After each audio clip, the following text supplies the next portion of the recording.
Good evening, everybody. Welcome to the City of Farmers Branch Council meeting for Tuesday, June 3rd.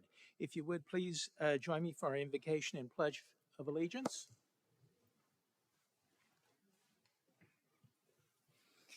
Heavenly Father, we ask that you shine your light on the city tonight as we are here to do important work for our community.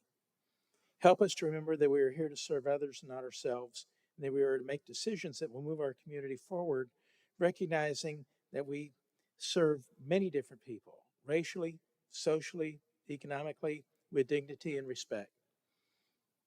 Give us guidance to look beyond ourselves. We ask that you also shine your light on our police officers, firefighters, and emergency first responders. They too are serving our community without fail, and we ask that you keep them safe. And finally, may the blessings that you have given us be a reminder that serving others is service to you. In Jesus' name we thank you. Amen.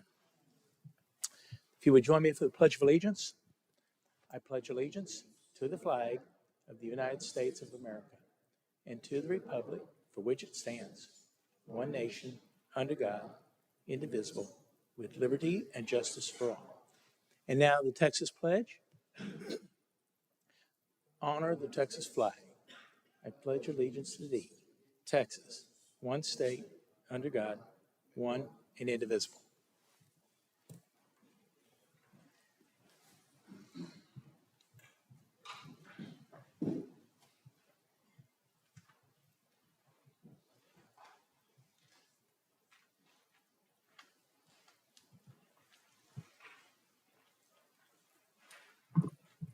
So next up is a ceremonial award. It's a presentation of our Employee of the Month award to David Becker of the Innovation and Technology Department.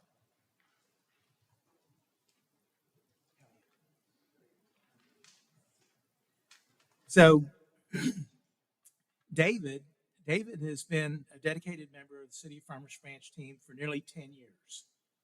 He began his career as a GIS intern in the Public Works Department before transitioning to the IT department in 2023, where he now serves as a GIS specialist. Recently, David played a crucial role in assisting the city secretary's office with an important project involving site documentation and cemetery plot locations, which was a time-consuming and tedious task. This was for the Keenan Cemetery. That was quite a task. This is just an example of his constant willingness to go above and beyond the expectations of his regular job performance. His actions demonstrate the care and excellence aspects of our city's culture, and he is truly appreciated for everything he does. So please join me in congratulating David on being the Employee of the Month for the month of February 2025.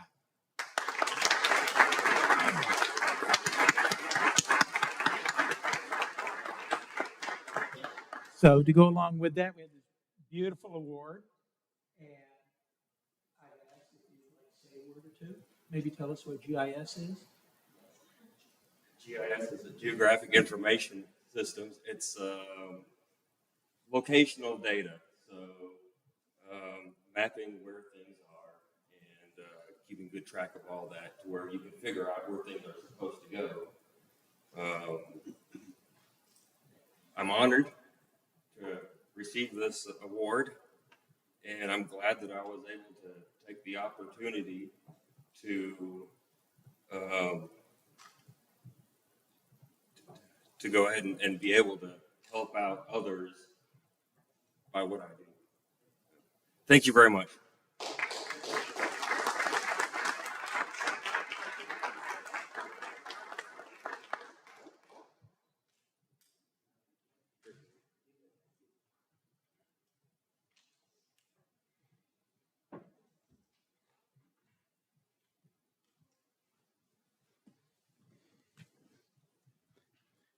Next up are our items of community interest. Good evening. We have a few items ready for a hometown adventure. Grab your passport to Farmers Branch, available here at City Hall, and embark on a summer-long journey of local exploration. Starting now through August, visit participating businesses across our community, collect unique stamps at each stop, and uncover hidden gems right here in your own backyard. Your passport to local discovery awaits. Learn more at farmersbranchtx.gov/passport. Lightning is dangerous, so it's critical to take every warning seriously. To help keep everyone safe at our parks, the City of Farmers Branch has installed an outdoor warning system at Warren Good Park. You'll see the siren and strobe light on the outfield pole of the park on Field 6. They're easy to spot from all around the facility. When lightning is detected within 10 miles of the park, you'll hear a single 15-second siren blast. Upon hearing the siren, stop all activities immediately. Leave the fields and find appropriate shelter right away. For more information, visit farmersbranchtx.gov and stay safe out there. The city is excited to embark on a transformation of Square Park, a 1.5-acre park located within the Wildwood neighborhood. The goal of the redesign is to improve the park's amenities and better serve the community. Join us for the meeting that's scheduled for June 5th at the Vivian Field Middle School, or take the survey by scanning the QR code available until June 7th. And as always, sign up. You can sign up for CDE News at farmersbranchtx.gov or by scanning the QR code you'll see on the screen. Thank you. Thank you very much. Next up are public comments, citizen comments. I do not have anybody signed up to speak. Is there anybody here? Seeing none, we will continue to move on to our consent agenda. There was a request earlier to move item J5 to regular agenda. So consent agenda item J5 will become L4 on the regular agenda. J5 becomes L4. Okay, Mayor, make a motion to accept the consent agenda minus item J5. I'll second. Thank you. We have a motion and a second. If you would, please indicate your vote accordingly.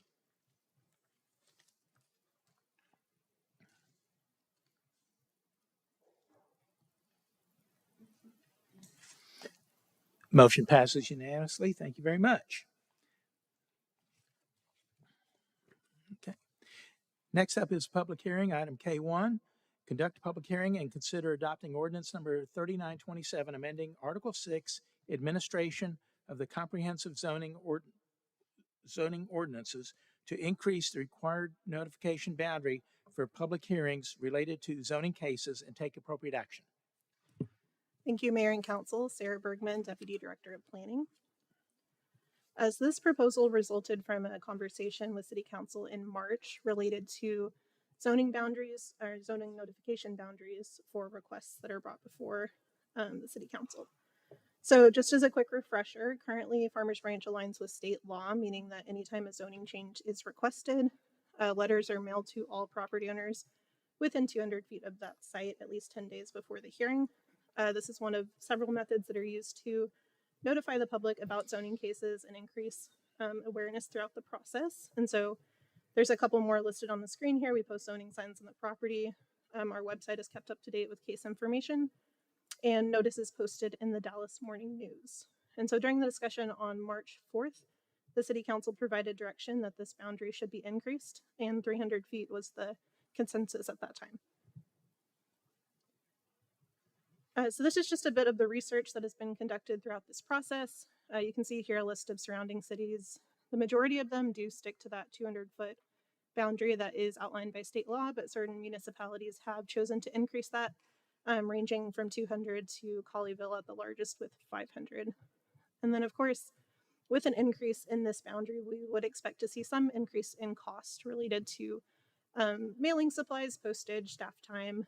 We've run a couple of test cases looking at 200 versus 300 and feel confident that we could accommodate this increase with a slight budget adjustment, and our staff is able to accommodate that increase. And then there's a couple of statistics down here just as far as average number of cases mailed annually, postage cost, and staff time. It is difficult to put an exact number to the increase from 200 to 300 just because it depends on the number of cases received each year, the land area included within the boundary, and then just how many properties are surrounding it.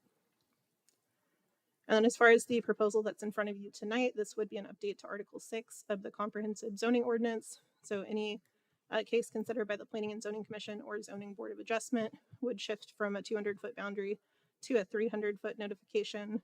The objective here would be to expand awareness of zoning requests and hopefully increase engagement in the process, but we would be supplementing this by continuing to enhance our online resources as well. We did publish notice of this hearing in the Dallas Morning News, and planning staff has not received any correspondence related to this request. On May 12th, the Planning and Zoning Commission did recommend approval. So I would be happy to answer any questions you have. Thank you very much, Sarah. Bear with me, I was trying to open something up here. I was trying to see who requested this, and I can't. Originally, it was Councilmember Neal. Councilmember Neal requested it. That would have been me. So, Thank you, Sarah. go ahead. Thank you, Sarah, for this. As you know, when I served on planning and zoning, and even afterward, there's been a few cases of residents just outside that zone of 200 feet and didn't necessarily get the appropriate notification or didn't see it in the Dallas Morning News or whatever. So I thought it would be helpful that we try to expand it a little bit. I think the council came to an agreement generally 300 feet. And I like what you have here. My only other thought or comment would be that we introduce some flexibility and consideration for other schools, private or public, hospitals, medical facilities, or just other facilities that might just be outside 300 feet that might have an interest. So I don't know how we could word something into that to allow some flexibility of staff to think, hey, maybe we should let them, they're 340 feet or they're 500 feet. Maybe we should just let them know too. I don't know how we would go about wording such a thing, but I would add that one of the things that we've looked at as a staff team as part of enhancing our online resources is to create like an optional sign up to receive updates about zoning cases. And so rather than codifying that where you have to set a certain distance or criteria for when to include a hospital versus, when they fall outside of that boundary, there may be a potential to just create like a digital yeah, I was just thinking and notification. somehow give you some flexibility in the planning department that can look at it from a GIS perspective and say, well, here's my 300-foot boundary, but you know what? There's a business right here that's 400 feet. They might want to know about this. Give you that flexibility to determine whether it's worth letting them know or not. So that's my comment on this. That's all I had particularly, unless you had questions, Sarah, you want to? No, Oh. I might defer to legal a little bit just to make sure we don't run into a situation where we're picking and choosing based on a discretionary. I would caution council and staff. Law, as it currently stands, very specific. There's a 200-foot boundary, state law. And if the council wants to increase that, that's the council's prerogative to do so. But we can't, I don't think it would be wise or a good business practice to give staff the flexibility or discretion. They need to have exact, clear direction on something that's this serious. Because if for some reason something's missed, then that opens up the opportunity for legal challenges and other possible issues. So if they're adhering to the minimum standard, whatever that is, then that's fine. That is what is expected of them. I do like the idea of having some type of sign up that if anybody in the city wanted to find out what's happening zoning wise, that they could opt in to do that. Sort of like a branch alert, if you will. I don't know what it takes to get that, but that might be another way to satisfy residents' general concerns. We have had some of those conversations internally, so it's something that we're working towards. Okay.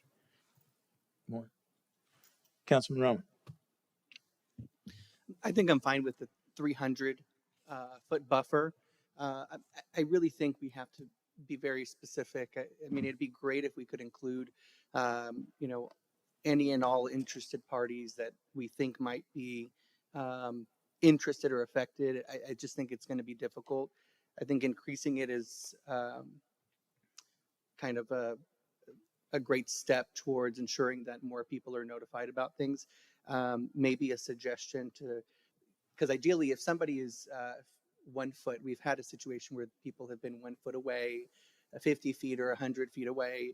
Maybe having more obvious and apparent signage that shows when there's a zoning change, because I've seen them, they're kind of white and just black lettering, but they don't call your attention. They kind of blend in with everything else. So maybe there's a way to enhance the visibility of those signs to catch people's eyes, so that if someone is 1 foot, 50 feet or 100 away, that hopefully that sign will catch their eye as they're driving by.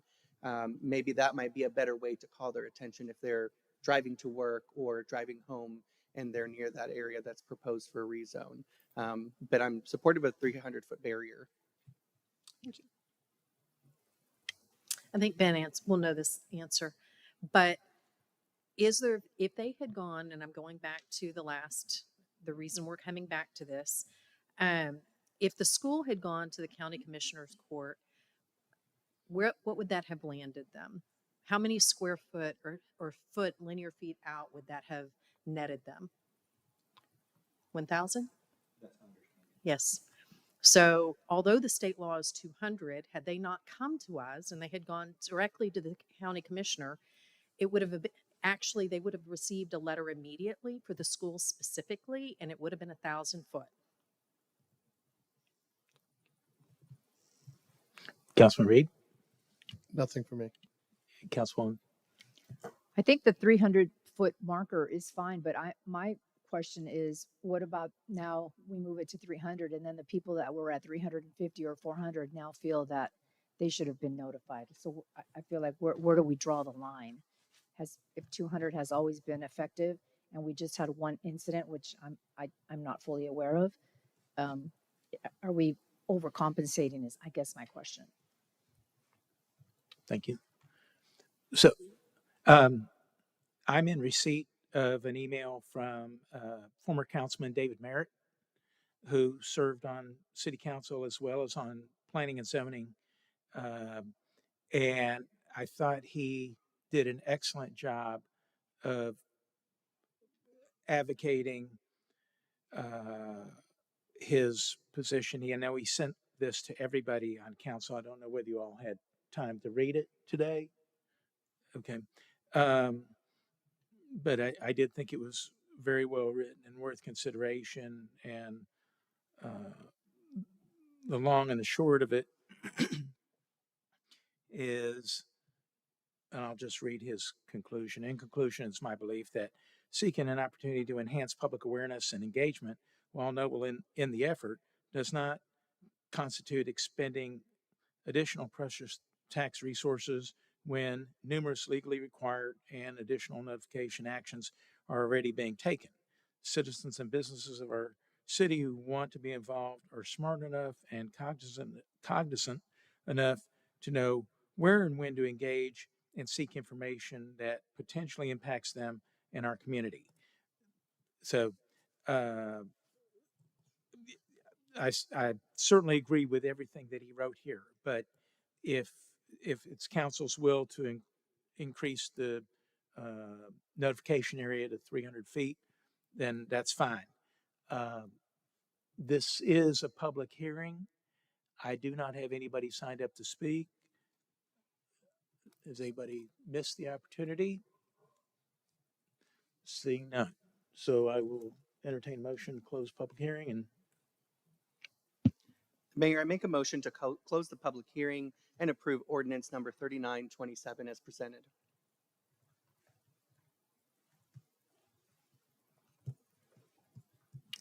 I'll second. we have a motion and a second. If you would, please indicate your vote accordingly. Motion passes. Thank you very much. Next up is our regular agenda. First item is L1, consider approving resolution 2025-069, adopting the City of Farmers Branch investment policy and take appropriate action. Mayor and Council, Leanne Huddleston from the Finance Department, and I have Greg Warner from Hilltop Securities here this evening to talk about the investment policy for the city and to additionally answer questions about Logic and Techstar that are potential investment pools that the city can consider.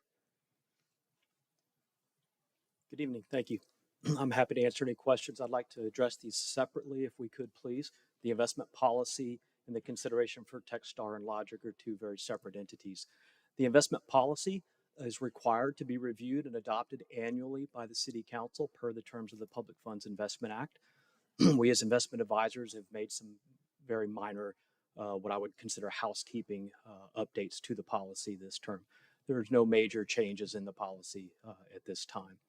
And if there's any other questions on the policy, I'd be happy to address those. Thank you very much. I believe Councilman Roman had questions. Yes, so thank you for being here today. Now, I know there were some residents who might have been here last time who may not be here today, but might be listening either now or later at their convenience.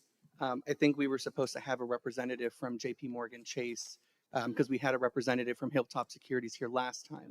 Can you explain why we don't have somebody here from JP Morgan? JP Morgan Chase does not have anything to do with the investment policy. That's not their role. We've been hired on as the city's investment advisor. That is our role. That is why we are here. JP Morgan Chase does have some involvement in the Techstar and Logic investment pools. I'm happy to explain that as well. Okay, I just wanted to make sure that people were clear because I'm sure people are gonna wonder. I thought we were gonna have JP Morgan Chase here, but your employee might have been confused in the question that I was asking and thought it might have been more I think there was appropriate. some confusion about JP Morgan's role in that instance. Yes. Okay. So you had mentioned that when you reviewed the investment policy, that there were no changes that needed to be made. My understanding is that we are changing the way in which we're investing these funds. So previously we had a treasury manager here who was responsible for managing our piggy bank, so to speak. Mhm. And now your responsibility will be to manage those, right? That's correct. Yes. So as I'm reading the investment policy, I just want to make sure that some of the things that caught my eye don't need to be changed, given this really substantial change in who's doing it. It was done in-house, now it's being done by somebody else. For instance, If I may Sure. interrupt you for just a moment, I do want to address one issue because I want to make sure that we understand. We've been hired as the city's investment advisor. Right. We do not take control of funds. We do not exercise discretionary authority over those funds. The ultimate decision and the ultimate authority for the investment of the funds remains with the city's investment officer, specifically the finance director. We Or act their as a designee. partner, and we will make recommendations and ask for approval. And pending that approval, we will execute those transactions based on our recommendations. Okay. So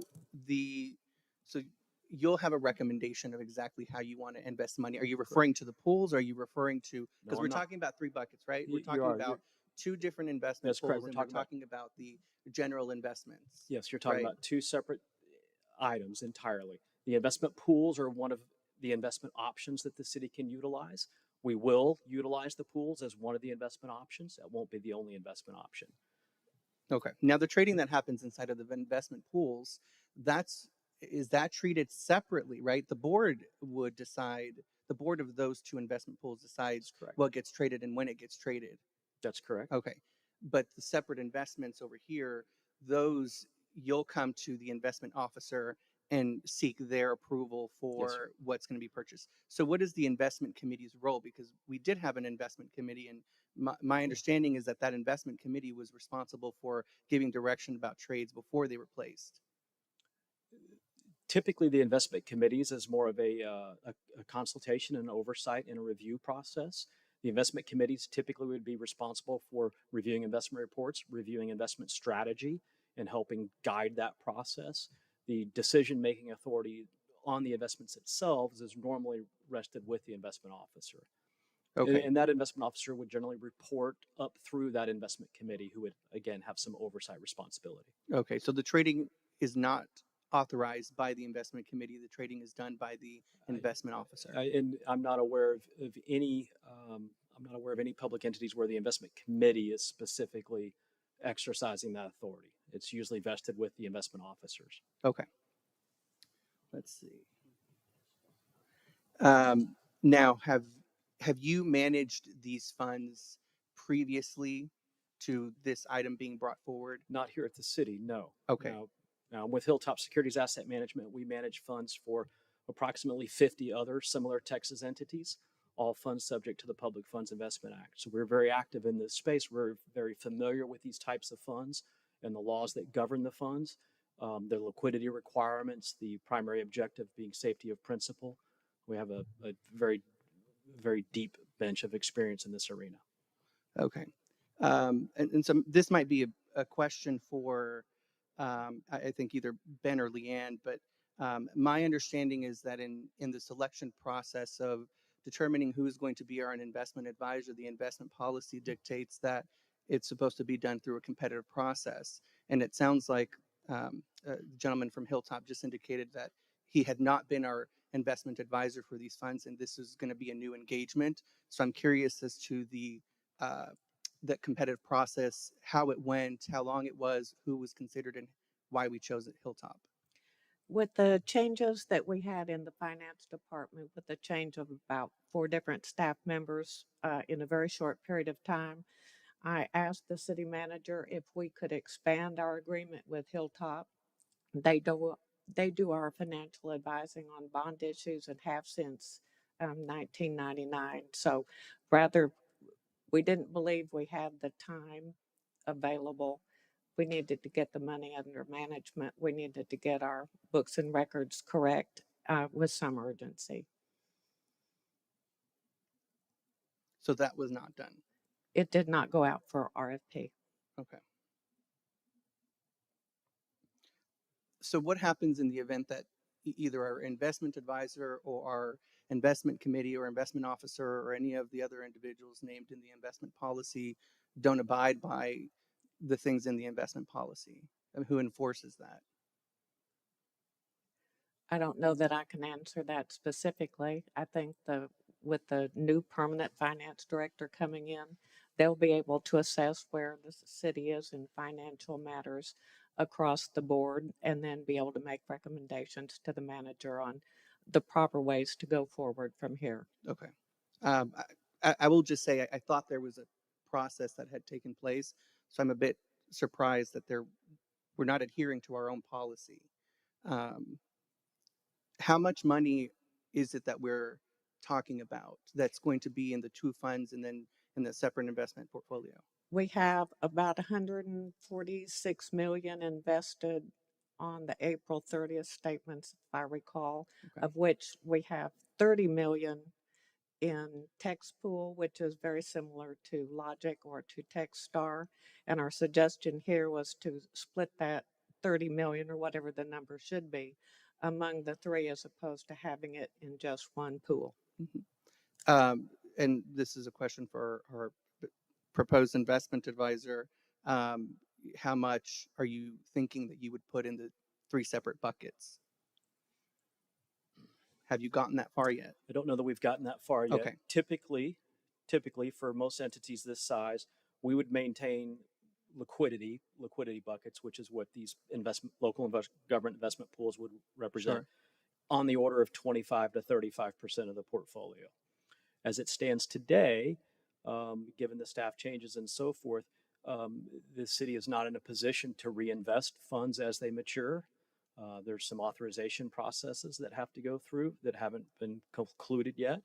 And so my anticipation is that as existing investments mature, those funds will need to flow into these local government investment pools as an interim step until we're able to get them invested. But generally speaking, we would maintain liquidity in the range of 25 to 35% of the portfolio. So if you're looking at a $145 million portfolio, that range might be 25 million to 50 million or so. Okay. And that's 25 to 50 million is what you're saying is would go into collectively the two proposed investment pools. Well, there's one investment pool that's already approved, so that's Tech's pool. Currently, that's the only place where it would go. With the city, and it would be our recommendation as well, is to expand those options so that you have other places to place those funds. We believe it's important in terms of liquidity and safety that we split up among more than one pool, and really that's where it comes from. So in terms of how much goes into each one, we haven't really made that recommendation yet. There are differences between those two pools. They're not managed in exactly the same fashion. They don't have exactly the same types of securities in them. Techstar is a government-only pool. It only invests in U.S. Treasury and agency obligations, whereas Logic is what we call a commercial paper pool. It invests in corporate obligations, commercial paper, and things like that. Carries a little bit more risk, offers a little bit more yield, but certainly we would manage the maximum percentage that would be allocated to that particular pool. Okay, and I want to come back to the investment pools, but first I want to also go back to the question that I had asked last time, which is when you read the investment policy, under which investment philosophy do you plan on managing not the pool of funds that are going to be inside of the investment pool, but the funds that you would potentially manage? The investment philosophy for these funds is essentially uniform across the board for all public entities. Safety of principal. Safety is the primary objective in all of these funds. These are taxpayer dollars.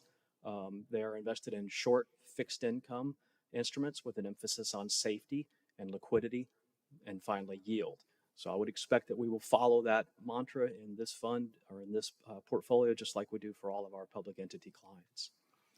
And the only reason I ask is because when I read it, I see sort of a little bit of conflicting language, just kind of pulling from my investment advisory experience. There seems to be terms that suggest passive investment strategy, but then in the subsequent sentences, it suggests that we would be in an active investment strategy. So Yeah. I'm trying to understand if you were the one managing them, how are you making sense of that?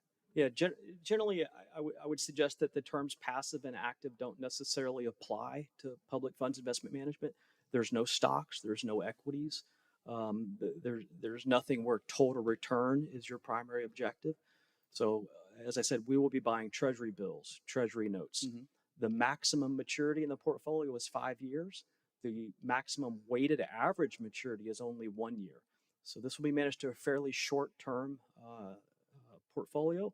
So typically what we do is we refer to as active management. We are taking funds and we are managing them, putting them to work. A passive strategy would be one where all the funds stayed in the local government investment pools or a money market fund, essentially a cash equivalent. So this is an active management in that we're buying securities, we're buying things that mature in 3 months, in 6 months, in a year, in 5 years. We will build a portfolio of securities. So there is active management. Now, having said that, the strategy generally is a buy and hold strategy. Mhm. Once you buy that security, you hold it until it matures. We typically don't trade in and out of positions on a regular basis. So if by active you mean, are we buying securities and then turning around and selling them in a few months and hoping to make a gain? No, that's not what this is about. No, by active, it's being very speculative about the next investment and believing that through some sort of technical or other analysis measures, you're able to outsmart the market and select what that next big investment is going to be. No, that generally doesn't come into play in these portfolios at all. This is Okay. very much an interest rate game. Right. It's very much driven by short-term interest rates and what's going on in the market. So we may, in environments like this, the primary strategy would be to adjust the duration of the portfolio. And I don't want to throw around a lot of technical terms, but generally that refers to the average maturity of the portfolio. So if we expect interest rates to fall, as we mostly do now, we might want to extend the average maturity. We want to try to lock in today's interest rates for a longer period of time. On the other hand, if we expect that interest rates are going to rise in the future, we will want to shorten the average maturity of the portfolio. Yeah. And we do that by, as things mature, we might invest only out 6 months instead of out 3 years. Yeah, but that We'll doesn't roll it around that way. necessarily refer to active or passive. That just means strategic in the way that you're buying something Absolutely. and then holding on to it. Absolutely.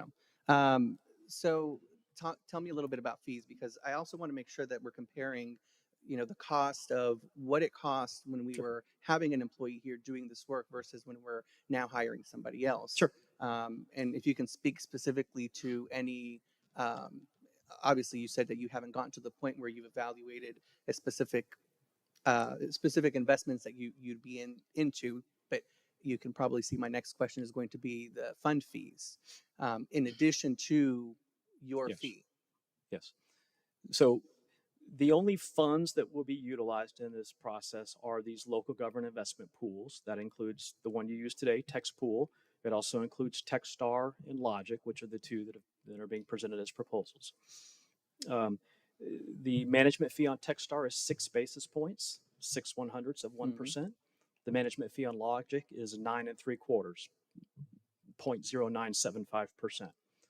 So in terms of typical management fees, very, very modest. In fact, it's much cheaper than a comparable money market mutual fund. That's one of the advantages of the local government investment funds, or excuse me, local government investment pools, is they are essentially money market mutual funds with a lower fee structure. That's why they become so prevalent in the public fund space. If you're talking about our fees for our contractual arrangement, 4 basis points, so 1/25th of 1%.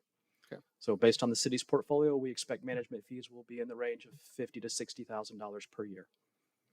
And at today's 4% interest rate environment, the portfolio will earn something on the order of $6 million per year.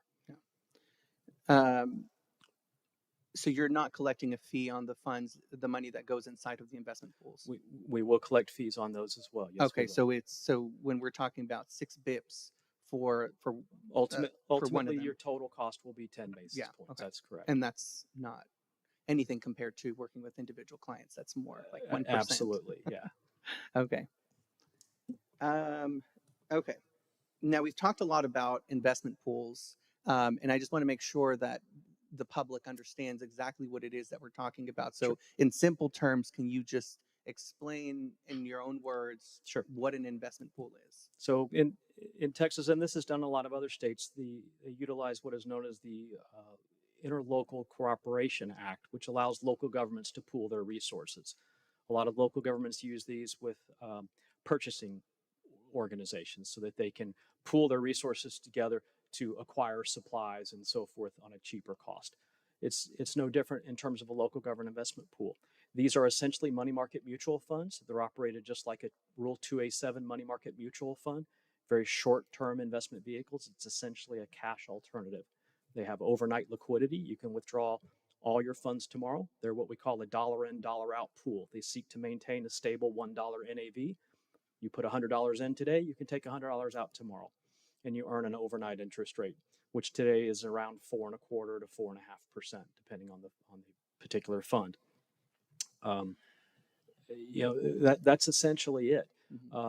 The participants in these pools are all local government entities. So in the case of Techstar, there's over 1,000 Texas public entities that are participants in the pool. In the case of Logic, there's a little over 700 local government entities that are participants. So these are cities and counties and school districts throughout the state. They're all participating in these pools. They're extraordinarily efficient. They're essentially a money market mutual fund with lower fees. The fact that they have lower fees means a higher net yield to the participants and higher investment income to those who are participating. Okay. And the people on the board are not participants, are they? The people on the governing boards of the Yep. pools? Yep. Well, yes. Okay. The governing boards are made up of representatives from JP Morgan. JP Morgan is actually the firm who manages the investments of those pools of Techstar and Logic. There's representatives from Hilltop, and then there's representatives from participants. Okay. So I know in one of your questions you mentioned the City of Irving. The City of Irving is on the advisory board for Techstar. I don't know all the. You're I fine. know I've there's looked at- several local government entities that are on the boards of the pools. Yes. Okay. Now, are these investment pools registered with the SEC?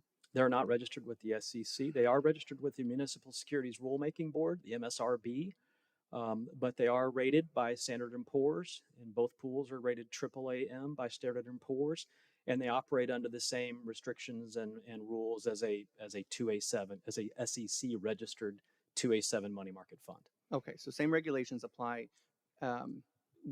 Through you said MSRB? The MSRB, Okay. the Municipal Securities Rulemaking Board. Okay, so you said same regulations as the SEC.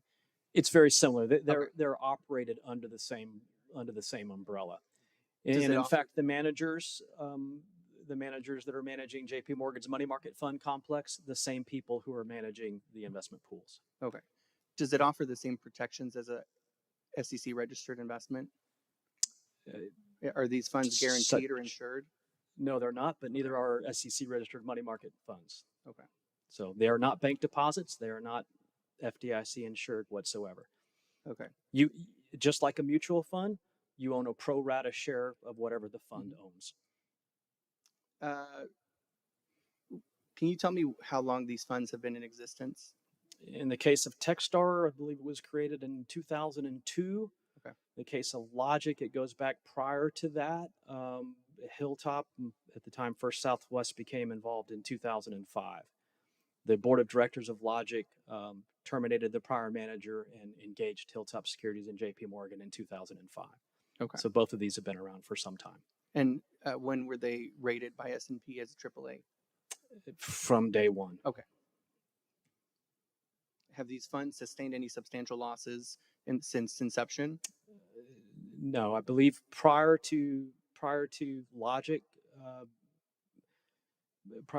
coming on board, yes, they owned PG&E commercial paper when PG&E went bankrupt. That did result in, trying to think how to describe it. The pool was split, so call it 1% of the pool was set aside, and shareholders were not able to access that 1% of the pool for some time through the bankruptcy process. Ultimately, shareholders recovered their full investment, but it did take some time. That predates even the financial crisis that happened back in, I think, I can't remember the date, in early 2000. Extraordinarily rare. And frankly, the pools are managed in a much different fashion today. Okay. I've looked at the funds as well. They have their own investment policy. I feel fine with them. I'm fine with, let's see, I'm fine with using the two funds. The only thing that is kind of the holdup is I didn't know that we didn't abide by our own investment policy. And so I just want to make sure that we're doing that. So I don't intend on,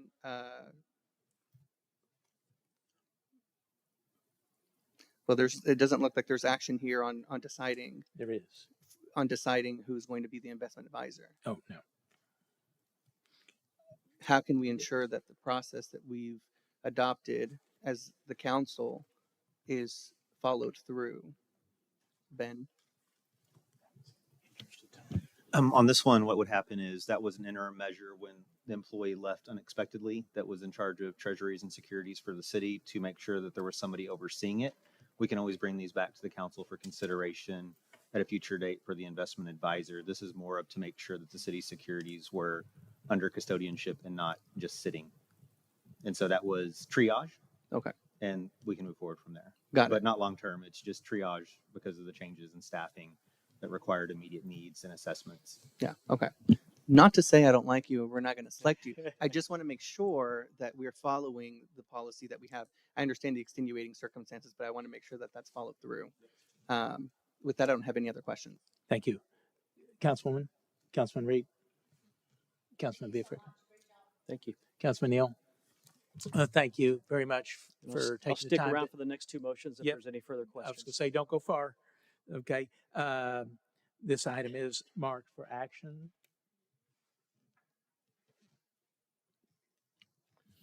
Mayor, I make a motion that we approve resolution number 2025-069.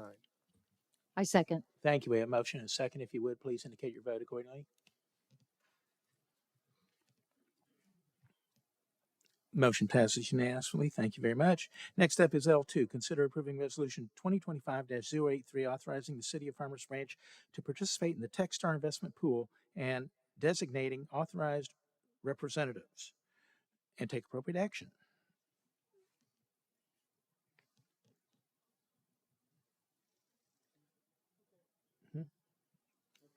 No questions, no question. All right, we'll entertain a motion. Somebody like, Mayor, make a motion to approve Resolution 2025-083. I'll second. thank you. A motion and a second. If you would, please indicate your vote. Motion passes unanimously. Thank you very much. Next up is item L3. Consider approving resolution 2025-084, authorizing the participation of City of Farmers Branch in local government investment cooperative and designating authorized representatives and take appropriate action. Questions, comments? No? Motion? Mayor, make a motion to approve Resolution 2025-084. I'll second. Thank you. A motion and a second. If you would, please indicate your vote.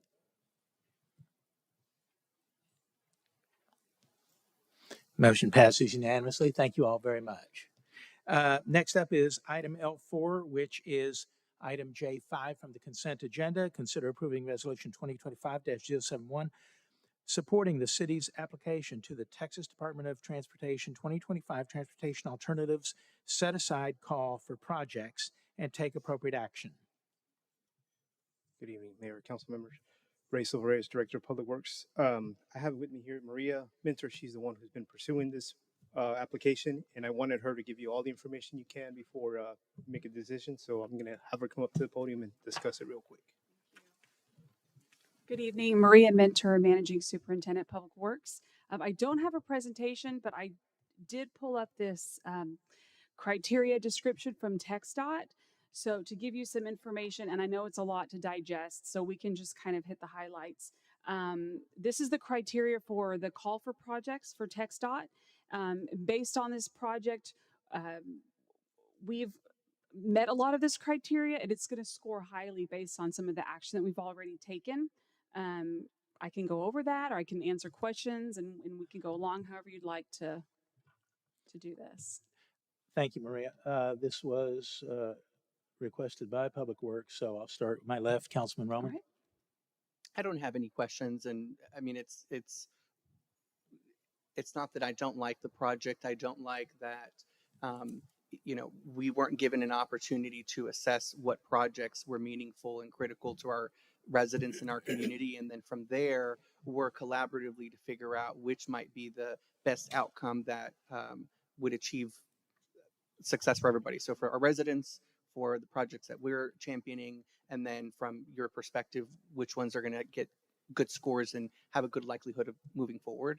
So that's the only reason why I'm not supportive of it, but appreciate you coming. Okay. Up. And may I speak to that for just a moment? Sure, go ahead. Okay. So we did have some public input on I know Ray mentioned this earlier, the Trail Master Plan back in 2015, 2014. I was at that meeting at the rec center. We had a full house.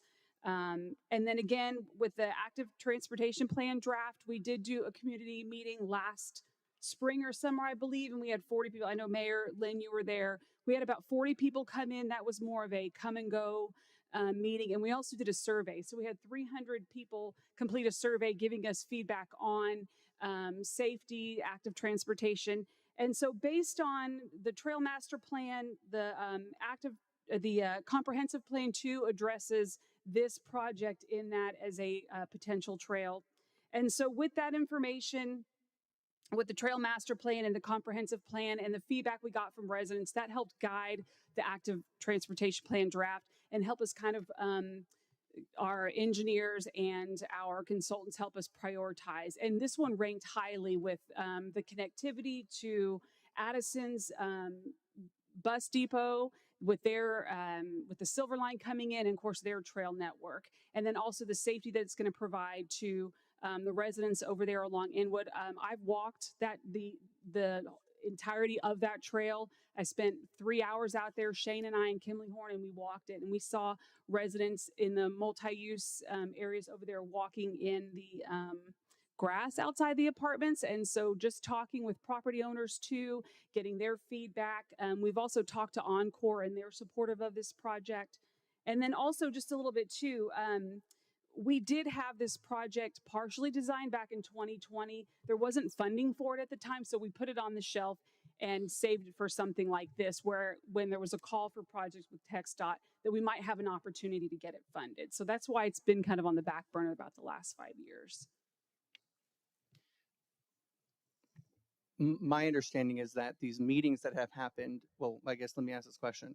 The meetings that you've referenced that happened very recently and the comprehensive plan, were they only and specifically focused on discussing this item? No, Okay, it so was there were citywide. so there were other projects that were mentioned, other Correct. desires, other requests. So that's the process I'm talking about. I get that you're saying we've talked to Encore. Well, of course we talked to Encore because you're trying to get letters of support to make sure this moves forward. So once you identified that this was the project, then you called Encore, then you talked to the property owners, then you walked it, then you went with the staff. I feel like the process was a little bit backwards. Okay, I appreciate that input. Thank you. Councilman Reed. Councilwoman. I appreciate you being so proactive and trying to find Thank you. ways Yes. to make things better in our community. Thank you. Councilman Neal. Yes, thank you very much for your efforts on this. Just go back to some of the questions or comments that I made earlier. Let me first ask this is an application that you're making to TxDOT, correct? Right. We've And- submitted a preliminary application, and we've moved to the next phase. This would be the detailed I was gonna say, application. tell me the dates and deadlines for So that the sort of deadline for thing. the detailed application is June 20th. We met the preliminary application deadline back in February. We had a meeting with TxDOT, kind of a kickoff prior to the detailed application, and now we're moving to the next phase with the detailed application. Okay. I'm just thinking back to a short while ago where there's the potential that the city would be obligated of about $800,000 in funds. We're approaching a budget situation now of you going over and reviewing our budget, and I don't know if we have $800,000 available for just this one project, or if there might be another project, as Councilman Omar referenced, that might be more appropriate. At the same time, I want to be mindful that submitting applications to TxDOT and then withdrawing them or not moving them forward could also be concerning with future efforts with TxDOT. So I'm looking for some either additional comments from council or mayor or city staff here, but I just think that $800,000 burden, if this goes through, may or may not fit within our budget that we have forthcoming here in the next few months. Okay.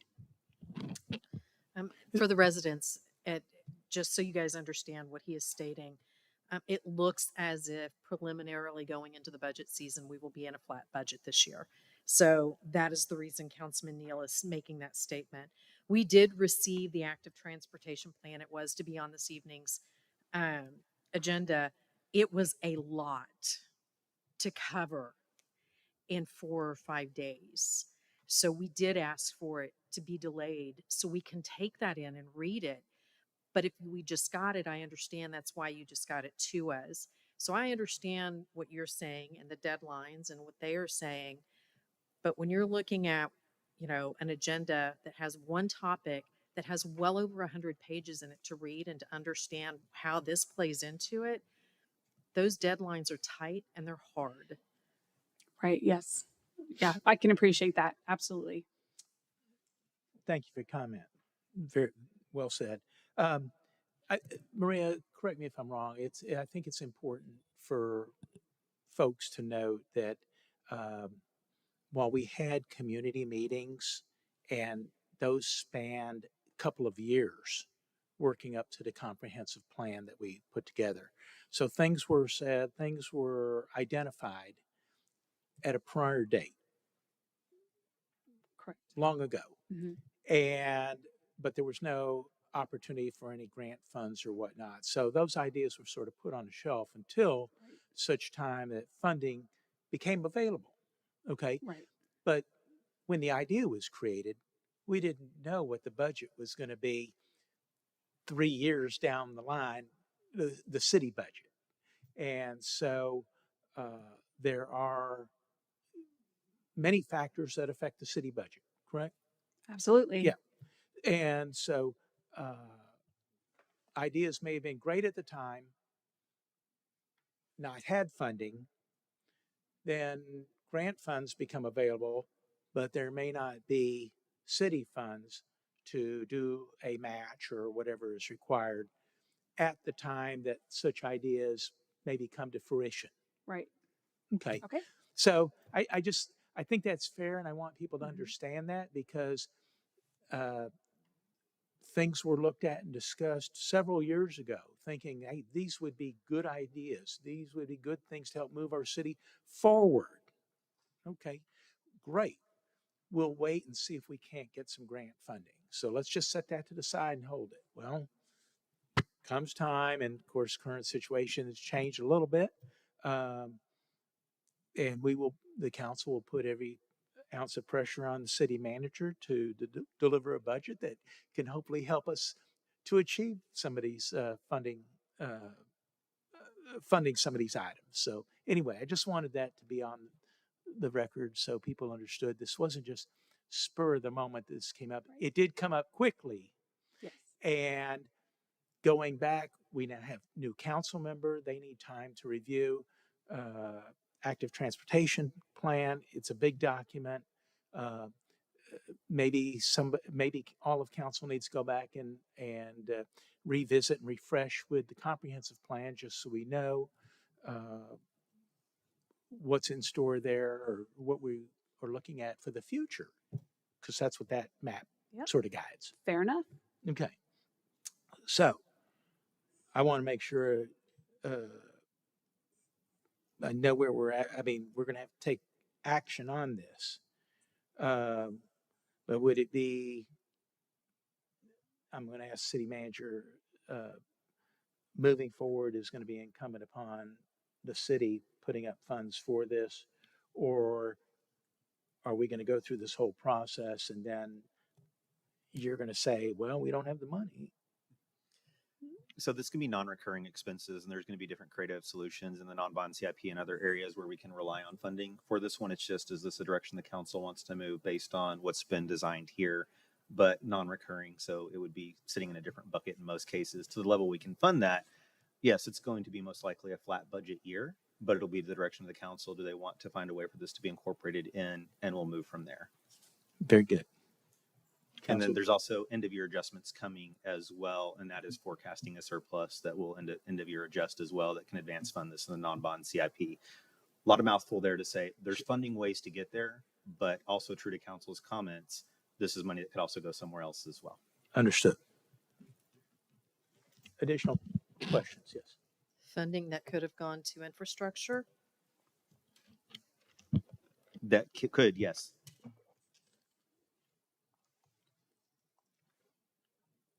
Okay. Well, this item is marked for action, so we'll entertain a motion. I would just like to add one thing, like even though I did not have an opportunity to read a 100-page document, I'm pretty sure you're well versed in the 100-page document. Is there anything in that document that would lead you to believe that maybe this is not the right way to go? Is there anything that red flags that maybe that you would like for us to look at? In regards to this project specifically, Yes. or just overall? Specifically this project. Red flags in what regard?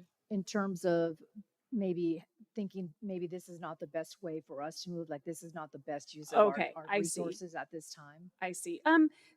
The active transportation plan, it's a holistic document that has it takes into consideration traffic studies, engineers looking at data, community feedback, and so it ranked the projects in order. And this one ranked kind of high just based on short-term goals. So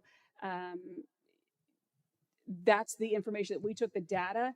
And as far as staff saying what we should do and what ranks, we're going with the data. But again, we don't chart the course, we steer the ship. And so we go by the data and of course what council and city management directs us to do. So that's what we're going to do.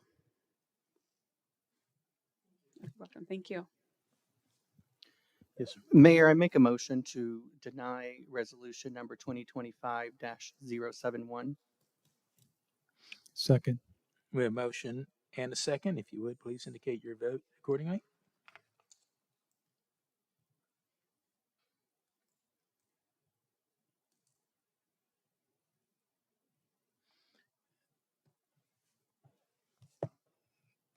Motion is denied. Thank So, you. all right.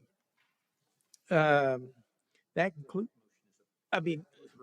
motion is approved. I'm sorry, I was reading at the same time. Motion is approved to deny. Um, That concludes our regular council meeting session. We do have one more item in executive session that we need to take care of. So we will recess to go do that. And then if there's any action coming out of that, then we will come back out to act upon that. So thank you all for coming.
And we're back. Thank you all very much.